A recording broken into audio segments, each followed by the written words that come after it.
Показ фильмов, снятых по сценариям драматурга Рабиты Батулы, состоялся в Казани. Тукай и Нуриев – личности, которые попали в круг творческих интересов писателя. Об этом Дмитрий Пиаваров.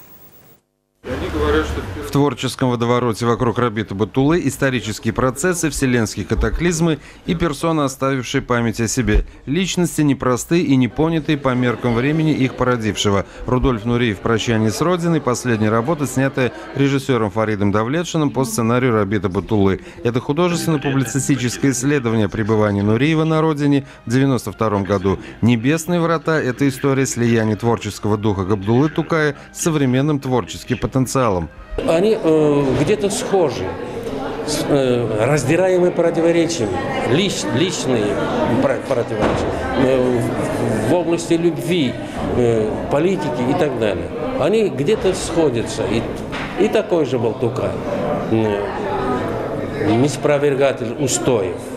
Здесь, в 1925 году, его мать Фарида Идрисова познакомилась с молодым курсантом Объединенной татаро-башкирской военной школы Хаметом Нуриевым.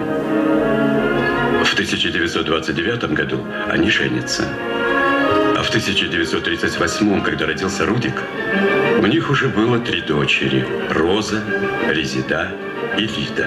Я по Рабиты Батулы мы сделали вот этот сценарий «Прощание с Родиной». Потому что все-таки это его была Родина, он сюда стремился, но он не мог просто приехать. Ведь с него снято обвинение в измене Родины было через 7 лет после его смерти.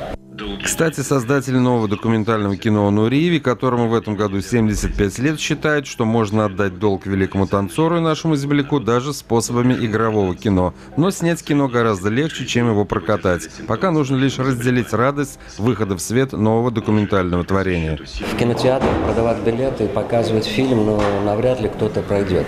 Выход, считают создатели нового фильма, можно найти в показе тематических работ кинематографистов республики последних лет. Дело лишь за временем. Дмитрий Пивоваров, Дмитрий Рыженко, телеканал «Эфир».